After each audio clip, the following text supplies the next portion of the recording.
Thank you so much, Leslie, for being here. You were here the first session, and I got to meet with a lot of students on a wide variety of topics. And as you're meeting with folks, you're like, okay, I have some things I want to share based on my experience that I think can help direct people. And so, since we're in week one now of the next session, we're like, let's get this out there. Let's give everybody a chance to think and talk more about this topic. So, do you want to share a little bit about yourself and your background as people are coming in?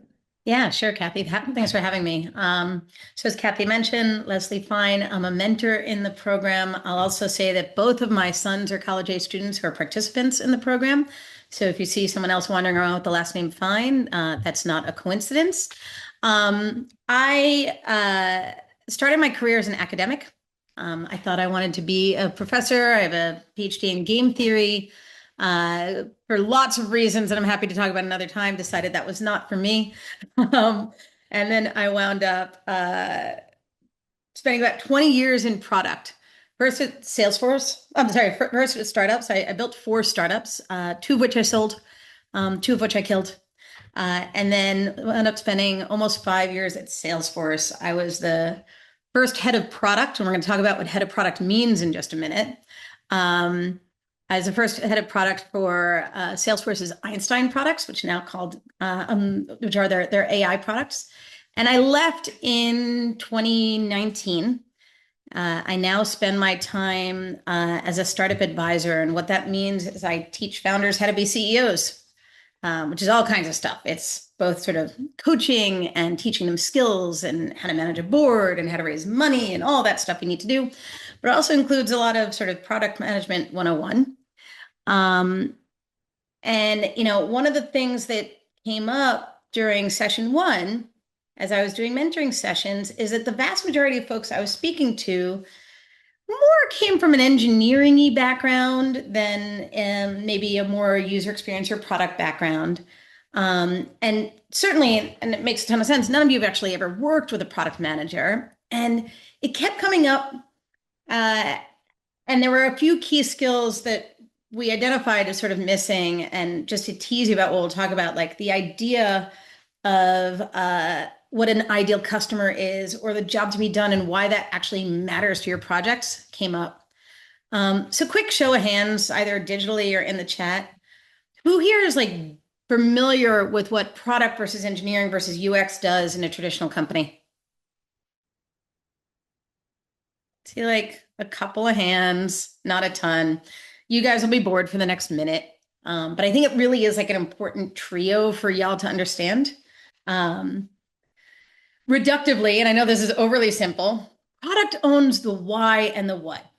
Who are we building a thing for? What are we trying to achieve? What else could they use instead? Why is this worth building at all?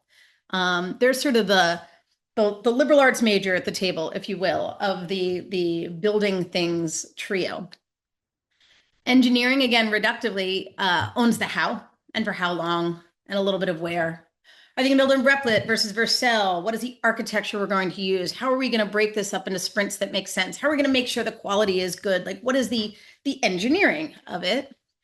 And then UX owns the what does it feel like? Not just what does it look like, but what does it feel like to be in this experience? Where do you land? What do you see first? What is the journey? How much do we ask you before we give you anything? How much information? How complicated are the screens? And so that trio is sort of a throuple, right? These three are married in companies. And at every one of my product roles, I sort of had what I would sweetly call my work husband, like this person who was the head of engineering, and we fought like we were married as well, and that is part of the process. That's not your projects, right? You guys are not spinning up a whole org. You're not building a whole thing. This is not happening. Maybe if you're lucky, one of each of these humans on your teams, but that's probably not the case. A lot of you, from my experience in session one, are doing this solo, or you're doing with people who are also engineers. And I'll get off my soapbox here in a second, but what I wanted to share with you is sort of how you can embody at least a little bit of that product stuff as you're building your projects and why it matters. And like, I guess there are sort of four reasons that this matters. One is going to create empathy. You can't design for someone that you can't picture, or you can't understand their problems and who they are. The minute you can picture them, the minute you can build on their behalf, and maybe if you're lucky, you're building for you, in which case, still write it down. You clarify your why. Why do you want to keep going on this in week 3 when it's getting a little tedious? What is the reason you're doing it? Who are you building for? Whose problem are you trying to solve? Like that will help a lot. If you're in a team, or even if you're just trying to talk to yourself, it is going to close debates. You know, if you've already decided who you're building for and why, then the what you're going to do becomes so much simpler to debate about, and you won't go around in a circle. And finally, and what was most important in session 1 is it'll narrow your roadmap rather than being like, I have to build this giant product. It's like, oh, no. Who are we building for and what is their biggest problem? Let's just solve that and we'll build up from there. I want to talk a little bit about some examples here of why that matters and how to think about these, but I also don't want to monologue. We are going to spend the whole back half of this sort of live workshopping a couple of your projects if you have questions around ICP. So while I'm talking, think about like, ooh, I have a question there, or ooh, I'm not sure how to apply it there, and we'll pull people in. I'm probably just going to talk here for like 10 minutes, and then I want to spend the rest of the time talking to you. But even while I'm talking, if you have a question or want to interrupt me, throw it in the chat. Kathy, I'm going to ask you to do me a favor. It's hard to pay attention to the chat and talk. If you see a question, can you interrupt me? For sure. We'll do Awesome. that. Yeah. Yeah. Is that cool with everybody? Cool. I'm going to take silence as agreement here. So I was doing mentor sessions over the last few weeks. I love all the thumbs up. Thank you. And here's what I saw. Every single call started the same way. I'd say, what are you doing this summer? And they'd say, here's what I'm building. And they would start describing the thing. And then say some version of, and I'm not sure what to do next. I'm a little stuck. And then they would show me their product, and it was like the size of a house. Like entire companies had been built that did less than what the surface area and ambitions of these products were. And I love the ambition. Like you should be super ambitious. It's what we have an acronym for everything in product. We call it a BHAG, a big, hairy, audacious goal, something giant that you're going after. But you can't build everything, right? Rome was not built in a day. So I'd start asking them questions. The first one I always asked was, who are you building this for? And I never got a good answer, guys. I'm building for retail investors. I'm building for curious humans. These are literal. I went through my notes. I'm building for authors. I'm building for conference attendees. Those are all categories. Categories don't have problems. Categories don't make decisions. Categories don't fall in love with your product. People do. That makes sense that that's where you start. But if you fall so in love with solving a problem that you forget who you're solving the problem for, then you're not actually scratching the itch. And so the first thing I started with all of them is start with one human. In product, we talk about an ideal customer profile, again with the acronyms, an ICP, but it's just an ideal customer profile. And what that means is pretty simple. Imagine one human who's perfect. If you could craft someone in a lab who's like exactly who you want to be delighted by the thing you're doing, and maybe it's you, who are they? Let me give you an example. I was talking to a couple students who are trying to solve a really hard problem. A way to tell which health and nutrition, and you might be on this call, a way to tell which health and nutrition claims on social media are real and which ones are complete garbage. Cool problem, big problem, real problem. They'd done so much research. They'd been through TikTok's AI assistant, Instagram's flagging, the academic literature, all of this stuff, but they couldn't tell me who it was for. As they said, people who use social media to do research. And I was like, oh, that's everyone. You're building for the human race. So I threw a straw man out and I said, let's call her Beleaguered Betty. I like to give these people names. She's a mom in Ohio. She makes $75,000 a year. She's feeling lethargic and run down, and she's actively Googling about peptides. Now, I just made that up. I don't know if that's who I want to build for. But what I did is I showed them what an ICP is, and it had two halves. One was sort of demographic, like their age, their gender, where do they live, maybe how much money they make, what's their education, like what would it say if they filled out sort of a survey form about who they are? And then the second half is what we call psychographics. Are they stressed out? Are they busy? Why are they pursuing this? How do they think? Are they just surfing? Are they not? Do they have a certain neurodivergence or not? Do they live in a certain region? Or that's not a psychographics, but like all these things about like what is their mental state when they show up? So now I've got a human and I can tell you all about their bio and I can tell you all about how they feel. And now I've got empathy for them. I'm here to solve a problem for them. Um, and for that product I told you about, we want to solve misinformation, we've now narrowed it because we could say, like, cool, we've got Betty at midnight. She's actively Googling peptides. That is a different human being than someone half watching TikTok and being served misinformation. One of them is searching for an answer actively, and it's probably more on Instagram because I said she was 45. And one of them is not, right? They're on TikTok and it's casual. Different problems. And so now they can say, would this make Betty happy? Would this be useful to Betty? Or doesn't? And it becomes a debate closer, a roadmap narrower. I've mentioned this twice, but I'll just expand it more. A lot of you, I bet, are building a thing in one way, shape, or form for yourself. Cool. You really understand the problem. You have empathy and context for free, but still write it down because you're an N of one. But if you can describe yourself, then you can think a little bit more generously about who else this might be for, how they might be different from me. The next question you're asking, after you've identified this human, is what are they hiring you to do? And I know that's a weird phrase. Well, they're not paying for the product. They're not hiring you, but they are hiring you to do a job. What I mean by that is I hired this mug to bring me coffee in the morning and keep it warm and to look professional on my morning calls. This mug had what we call in the business a job to be done. It had a role to play in my life. The job of TikTok is to distract me while I'm on the train, right? Everything I use, every product I have has a job to be done. And again, since we like acronyms, a JTBD.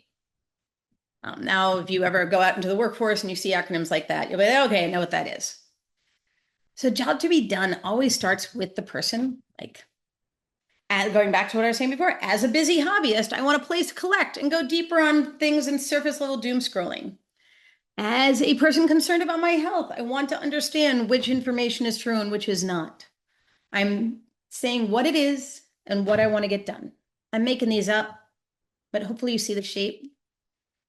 Can anyone either by hopping off of mute or dropping in the chat, think of a job to be done that they're building for? Volunteer it. Do I got anyone who's brave? Now think about it, write it down if it comes to you. You're probably not just gonna have one. You're probably gonna have two or three or four. If you're really bold, you're probably gonna have dozens and you're gonna be like, shit, I need to do something about this.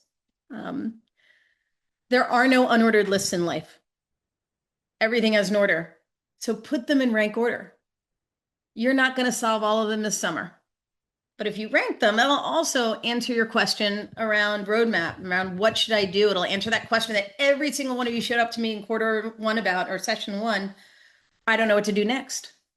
Oh, my job to be done is to help a speech pathologist create personalized gamified tools to reinforce skills. I love that.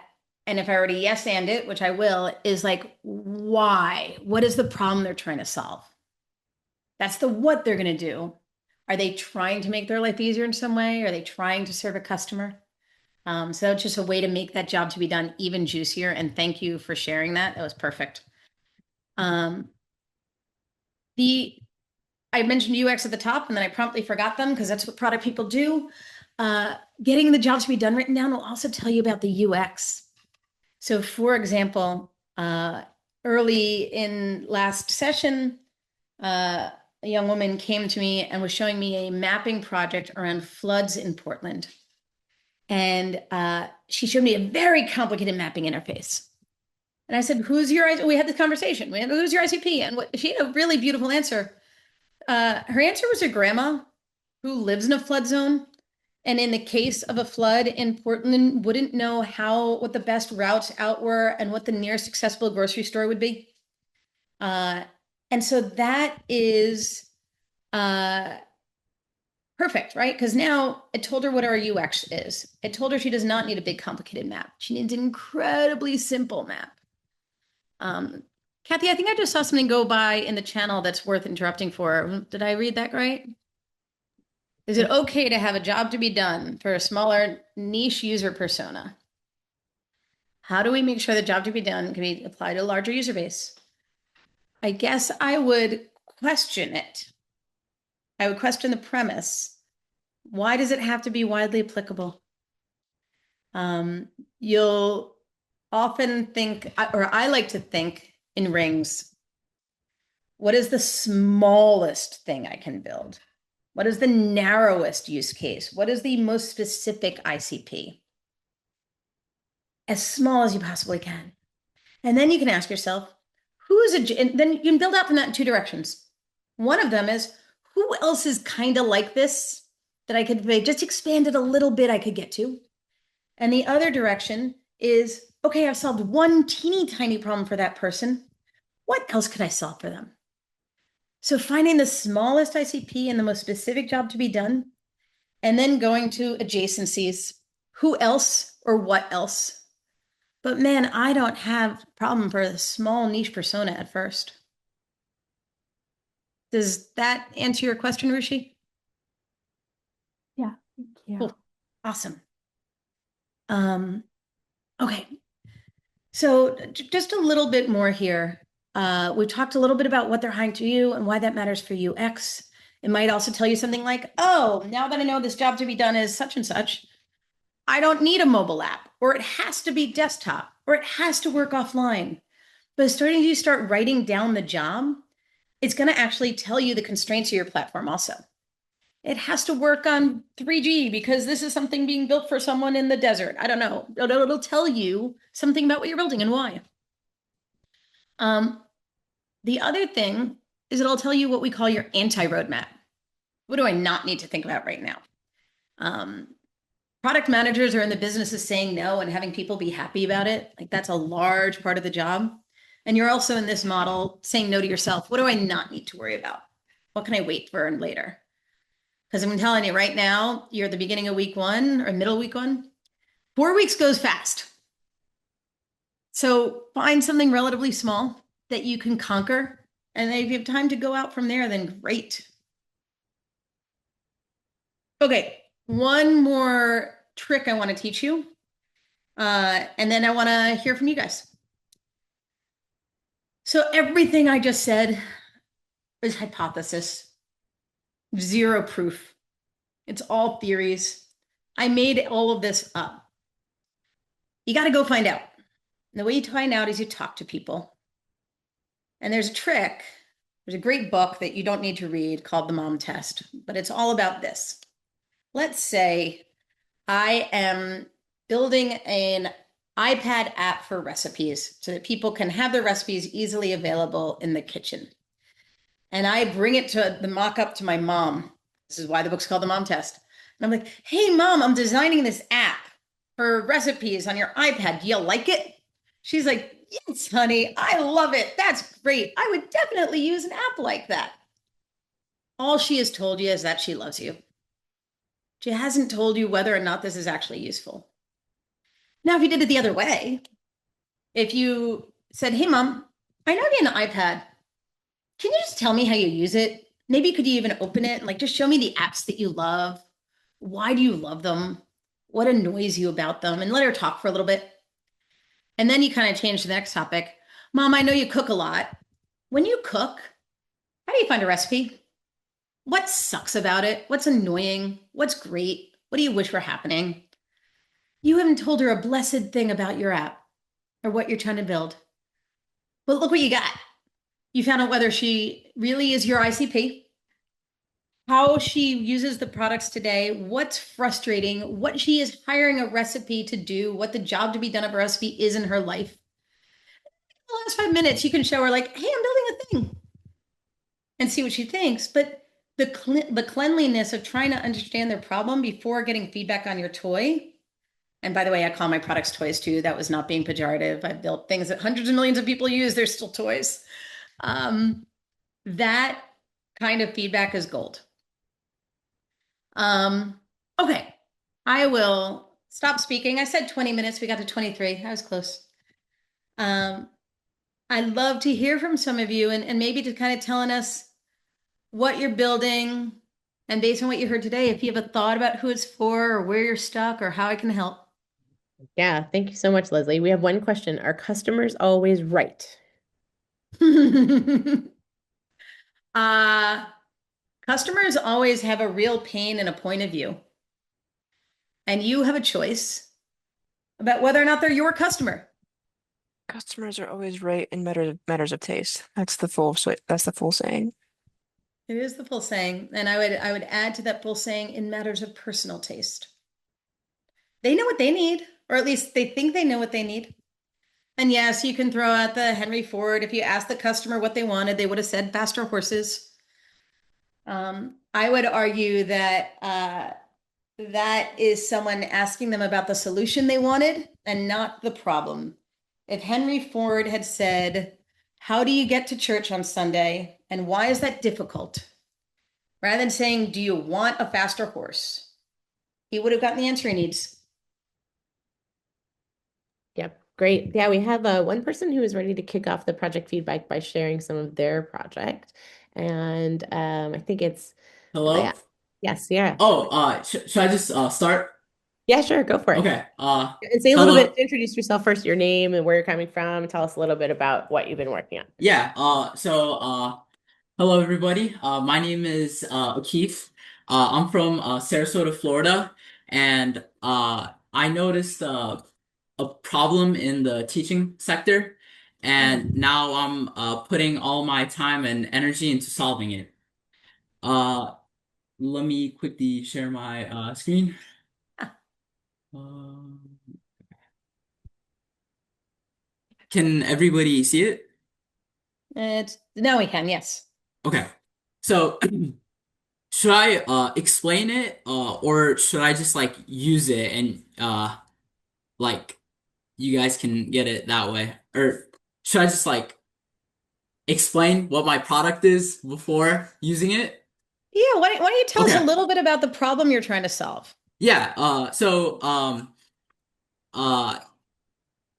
I have been doing a lot of market research and I have been interviewing like a lot of my teachers, and one thing that they all told me is they hate grading. Like it takes too much time, it's tedious, it's like super annoying. Like they told me that that's their worst part of the job. So Mm, what I'm doing is my product is it's a website that assists teachers in grading. So it's basically AI grading MVP, so minimum viable product. And this might help because it saves time on like repetitive grading, especially for like stacks of essays, like 100 stacks of essays. I would just notice like a huge pile of like homework on my teachers' desks, and I would just feel bad for them. So that's why mhm. I'm doing this. And yeah, so I'll just start. So um, for the name. I was thinking, I haven't came up with a name yet, so that's why it's just AI grading MVP. So what you do is basically, if you're using this website on your phone, you can take a picture. When you click take front photo, it like opens your camera and you can like scan the students' homework. Mhm. And since I'm on my computer, I can't do that. So I'm just gonna upload it from here. You can either upload if it's only the front, you can do that, or if there's a back to it, you can also upload the back of the paper. And then you can add as many papers as you want. So if you have to grade 100 like things, you can just do that, and you can like remove it. And let's just say you messed up, you can like retake it and redo it. And then you upload your rubric. So So Mimic, can I interrupt for a it second? can either be a PDF. Yes, Yeah, first of all, this is really cool. I'm wondering if you can tell us a thank you. little bit, grading has a really big surface area. Is there a specific kind of teacher you're solving this problem for? Yeah, so I definitely want to focus on like high school teachers because what I noticed is like middle schoolers they don't get as much homework, and they have like really easy stuff that teachers can easily grade. But Yeah. like high school teachers they give a lot of homework. I would argue more than like college students, and they just have to grade tons of pieces of paper. So that's why I want to focus on high school teachers. Okay, and so that's great. So high school teachers are great focus. Can you tell me about the context? Are they public school, private school, after school program, class size, like All advanced of the classes? above. Might be a little broad. So let me just point out why I think all the above might be broad. If you're a public school teacher, you're probably having a much higher volume of homework turned in, and the expectation of the detail of feedback might be lower. So versus a Oh, private school teacher who might have a very small class, but the level of intimacy and hand holding and specificity, the bar might be higher for what's considered a good job for that teacher. wow. Yeah, I never thought of that. Yeah, they're different humans, right? Yeah. The teacher uploads their rubric, either PDF or text, or they can just type it like grade this on accuracy out of 100. But I already have a text file, so I'm just gonna do that. Okay. Um, I'm gonna, be rude and keep interrupting you. There's lots of kind of homework. it's Is okay. Please do, please do. Yeah, yeah. Is this for quantitative or qualitative? Like, is it math or is it essays? Is it long answer or is it multiple choice? Like, do we have a specific kind of homework in mind? So, since AI is like really powerful, this is like basically for any subject. Like, if you're an English teacher, you can grade your essays with this. If you're a math teacher, you can grade it with these. So this is like I'm doing this for like everybody basically. Yeah, I mean, certainly AI is powerful, but there's gonna be a whole lot of things in you know both the user experience and what the teacher's expectation of what feedback looks like that might be different for a theorem versus a 10-page essay. So Hmm. I would consider that as you're moving forward with this of like, which of these do I really want to solve and like knock out of the park? Because in my opinion, and everyone's different on this, I'd rather absolutely delight a small group of people than have a large group of people be like, it's pretty cool. Okay. So like, what does utter delight look like for a math teacher versus, let's just say, an English lit teacher? I'm making things up. And if you can convince yourself after a little thinking and work and maybe talking to them that they actually want the same thing, Mhm. then great, ignore me. But I bet So, they don't. so what you're basically saying is like niche down, like focus on like that find a niche and like solve it, then go to the adjacent markets basically. Exactly. And just like kill one of them. I mean, you might also find out, like, let's say, um, what part do they hate the most? Is it the comments? Is it rubric magic matching? Is it the admin work? Is it the scoring? Is it when the student comes back and grade grubs? Like, which part really sucks?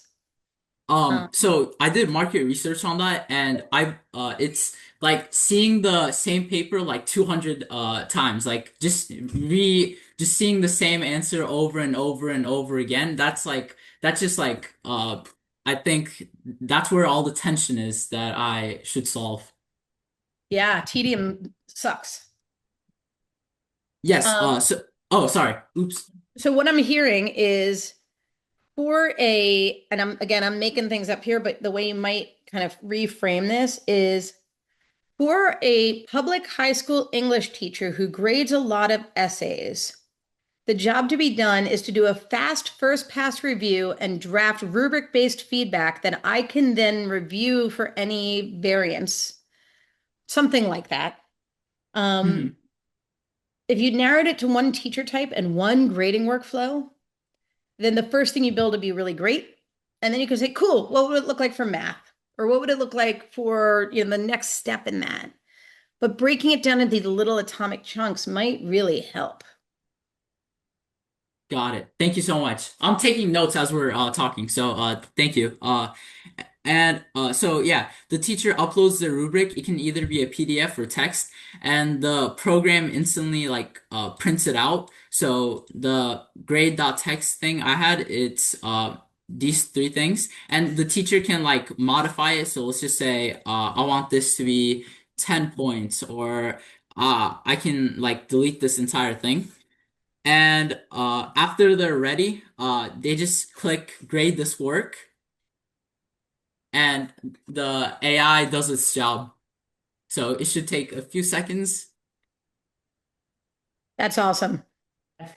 Thank you so much, Keith, for showing this stuff to us. I wanted to get to a range of projects. So thanks for sharing what you've been up to. I see a bunch of hands. I don't know if people whose hands are up want to give comments on this project or want to share a little bit more about their own work.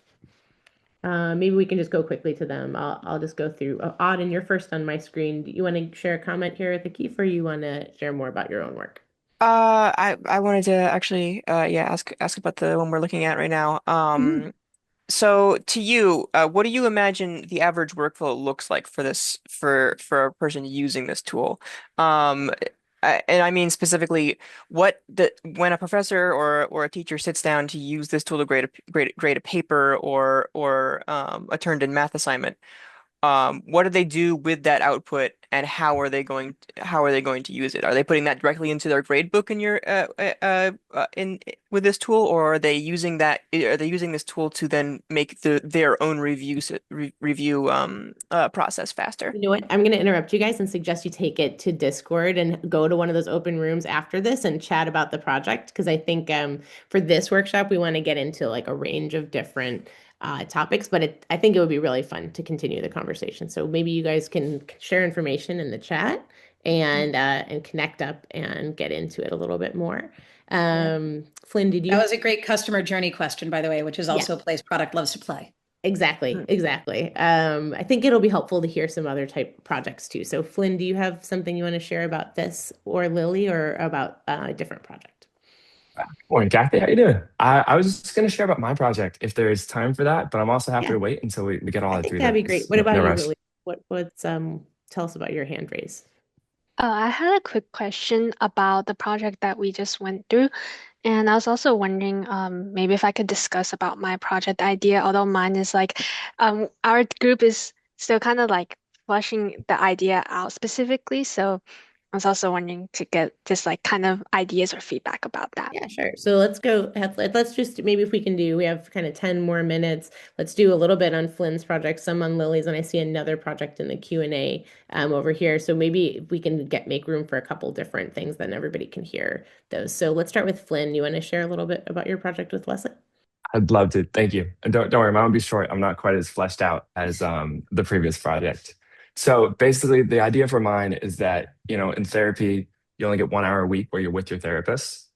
And there's all these like chatbots helping out trying to replace therapy. And I think that's the wrong approach. I think how do you make the other 167 hours better for the therapist client interaction?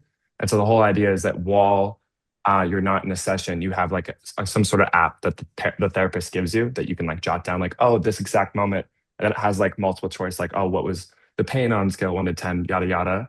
And then it jots it all down and sends it to a private portal with their therapist. So when we Mm. get into our session, we're not spending the first 30 to 40 minutes kind of being like, hey, like, what happened this week? And then you get 20 minutes of proactivity. Because in my life, as soon as I started like getting on top of my stuff and being proactive, like it just skyrocketed my ability. And I hope it could be good. What do you think, Leslie? Rip in. I'm not going to rip into you. I think it's awesome. I'm gonna yes and you a little bit. I think what you're doing is also complicated because you've almost definitely started at the beginning with two ICPs. So you have Mhm, to build something that works for the therapist and for the patient. exactly. So my advice there would be like, whose pain do you think is more important? Because it's a little hard to build for both. And like the other one, you just kind of sacrifice a little bit. They're gonna have a crappy experience for a little while. Yeah. I think for me, I'm building through like kind of like as if you'd sell a medical tool through a doctor. I have to sell to the therapist. So I'm going to try and build out a better back end, kind of like not to compete on a level with what already exists, but to kind of just have a good enough back end so that small, like 1 to 8 client shops could like kind of get all their administrative work a little easily done and then also have this interface. Then they offer it to their clients as like a part of the charge kind of thing. Like, so you're paying 400 a week, it should, for each client, if it gets them that much better and like and maybe it has like a dashboard with metrics or trends and it's able to make the session that much better. Mhm.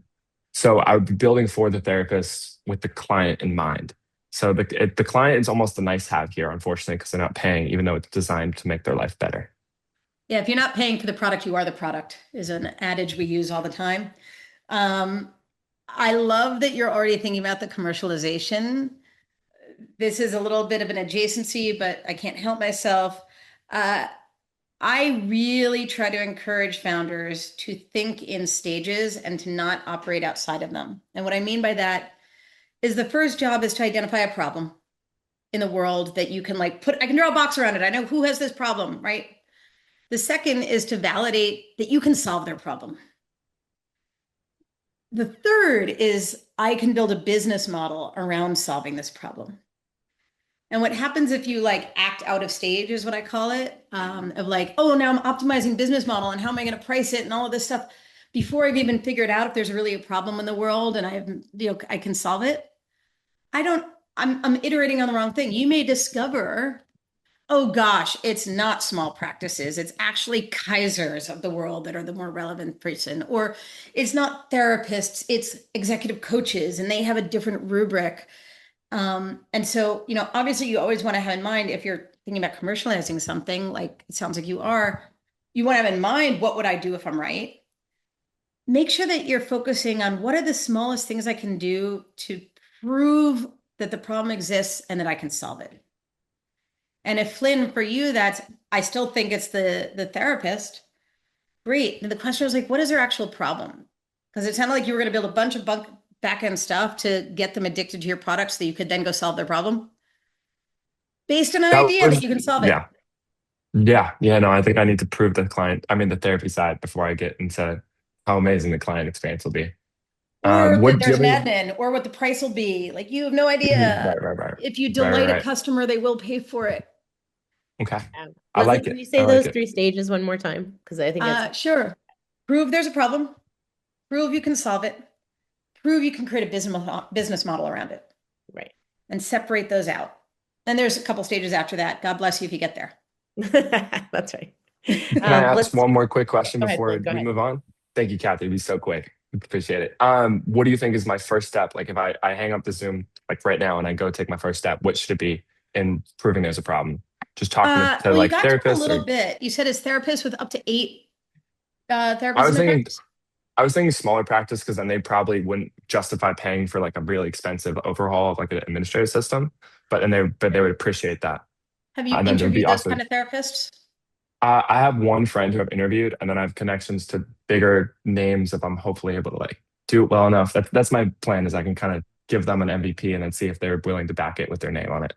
Yeah, I would, this is a great place for a mom test, which I know I talked about very briefly, but you go Google it, like millions of people talk about the mom test. Go figure out a set of interview questions and find 2 or 3 therapists that you can just be like, hey, I'm just trying to figure out this thing. Can I have 20 minutes of your time and learn about the actual problem? Amazing. Thank you so much, Leslie. I appreciate it. Yeah. Yeah. Thanks, Flynn. Lily, let's we got time for one more. Why don't you share a little bit what you're working on? All right. So the project that I'm working on is something that is making me feel like I think it's a great exploratory project for me to learn more. But I was wondering like on the other hand, on the side of the product side, like how to think about like what kind of users it's for and things like that. So I'm trying to like reconcile these two parts, and that's kind of like my struggle. So the general idea of my project is that I'm interested in like cybersecurity and also AI. So it's kind of the intersection between these two fields. And I want to build like a security appliance, kind of like a firewall. So it's like a defensive shield. And I'm I kind of wanted to like let's say have it sit in front of AI model or AI servers. And this defensive shield will be able to filter out like malicious requests to AI. And this way, the AI model only receives the good requests, and it keeps this like firewall keeps the AI model safe. So that's the general idea. And then behind it is like very technical. And why I got interested in this project was because I was drawn to the technical idea. And then I feel like, hey, I can practice my skills and get some experience in this. But if I'm trying to think about like who is this project like built for, to be honest, I'm not very sure. And I'm thinking, how will I be able to find a user and ask about what they feel about this idea? Um, how to find someone who kind of works in this field, maybe? Because like other apps, like let's say an app for my university or something, it's so easy. I can go find like students, my classmates, and then ask like, hey, what do you feel about it? But for like an idea that's like this, I was wondering um, if you could advise like what I can do Yeah. for like this area. First of all, it's very cool and very ambitious. So awesome. And I was going Uh, to ask one quick question. We had said 1:45 Pacific, and now we're a little bit over. Can you go 5 more minutes, Leslie? I can go like 3 more minutes. 3 more minutes. Okay, go with So three I can more answer minutes. This is this. the My workplace clock says professional 1:44 and I norm. talk fast. I'm from New York, so we're No, it's good. great. It's great. Okay, 3 minutes is a lot. So Okay, thanks for that. And this will be our last question then. Thank you. cool. And I'm Thank happy to you. talk to any, you can find me on Discord. If anybody has any other questions, I'm happy to take them. Uh, so I've never said this before, and I'm not sure I believe it, but I'm just going to experiment with the idea. It kind of sounded like your AI was your customer. That could AI you is my customer. the a specific AI, right? Like there's a specific kind of AI application that you would want to put a cyber wall in front of. Mm. So could you describe the niche of that since you're building a tech to layer on a tech? I've never thought about that before. I'm not sure. There's one construct you could think about. That's so interesting, like maybe like in specific AI model. Yeah, maybe it's for a specific kind of model, but then you got to ask who uses that model is the next level of Mm. abstraction. And why would they care about this cyber attack? So who's the person with the finger on the keys? And why would they care that they are secure? In Mhm. terms of your second question, I cannot emphasize enough to all of you how the reason this program has 300 plus mentors is because we love you guys. And if you go on LinkedIn and you go to a VC who invests in cyber or the CEO of a cyber startup and be like, hey, I have this idea. Do you have 15 minutes? I'm a student at school XYZ. If you send out 10 of those, you'll get 3 yeses. Really? Wow. Oh, yeah. If you're just like, I really love your company because reason XYZ, I'm thinking about this problem. I've never done anything like this in the real world. Do you have a few minutes to talk to a student? The vast majority of us are going to say yes and pay it forward. That's why I'm here. Thank you so much. Yeah. It's a great place to close. Leslie, what closing advice do you have in your last minute for everybody here? Oh, good question. I'll just kind of capstone this with don't fall in love with your solution. Fall in love with the problem. Falling in love with the problem means who has the problem and why is it painful? My security handle, I'm pretty sure I'm old enough that it's just my name, Leslie Fine, all one word. The benefit of being an OG on these platforms is you actually get your name. Yeah. All right. Well, everybody, let's thank Leslie for being here today. Thank you so much Thank for you. sharing this with us. There is a doc that's written up Thank you. about the ICP and jobs to be done. We'll reshare that with everybody. Thanks for everybody for being here, and Really appreciate it. Helping at Cheers. the beginning, lots of impact on these future projects and future builders. So thanks again. Bye, guys.